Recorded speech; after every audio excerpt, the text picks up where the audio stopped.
Hello' বন্ধুসকল, আজি মই এয়া লৈ আহিছোঁ জেতুকাৰ পাত। আপোনালোকে নিশ্চয় চিনি পাইছে। এইখিনি ধুই আনি মই এটা মিক্সিত মাৰি ল'ম।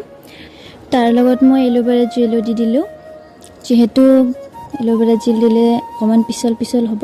এনেও জেতুকা লগালে চুলিখিনি চাইনি হয়ে, চুলি দীঘল কৰাত সহায় কৰে, চুলি সৰা সমস্যাটো নাইকিয়া হয়, পকা চুলিৰ সমস্যাও দূৰ হয়। আৰু এয়া মই বাক লগাই দিম জেতুকাখিনি। তাই অকণমান চুলি এডাল পকিছে, সেয়েহে তাই মোক বহুদিন ধৰি কৈ আছিল জেতুকা পালে লৈ আহিবি, মই মূৰত লগাম। সেয়েহে মই সেইদিনাখন মাজুবাৰ ঘৰৰ পৰা এয়া জেতুকা পাত লৈ আহিলোঁ আৰু তাইক এয়া লগাই দি আছোঁ। এইফালে দেউতাই চাদৰত দহি লগাই আছে। আৰু এয়া আমাৰ ভাগিনজনী, তাই মাকৰ পৰা এয়া ভাগ ধৰিছে, হাতত বোলে জেতুকা লগাব।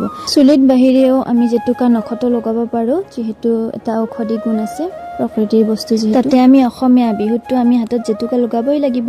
এয়া মোৰ গোটেইখিনি দেই মিলি হৈ গ'ল। এয়া আমাৰ পিকু মন মাৰি বহি আছে। এতিয়া তাইকেনো মাকে হাতত জেতুকা লগাই দিব লাগে। এখন হাতত নিজে লগালে আৰু কিবাকে। এনেকৈ চুলিখিনি জেতুকা লগোৱাৰ পাছত 1-1.5 ঘণ্টামান ৰাখি আপোনালোকে অকল পানীৰে ধুই দিব, চেম্পু নলগাব। নেক্সট 2 দিন 3 দিন বা এদিন পিছত চেম্পু কৰি ধুই দিব, খুব ধুনীয়া ৰিজাল্ট পাব। ঠিক আছে, তেতিয়াহ'লে আজিলৈ আহিছোঁ। নেক্সট মিনি ব্লগত লগ পোৱাৰ আশাৰে আজিলৈ বাই।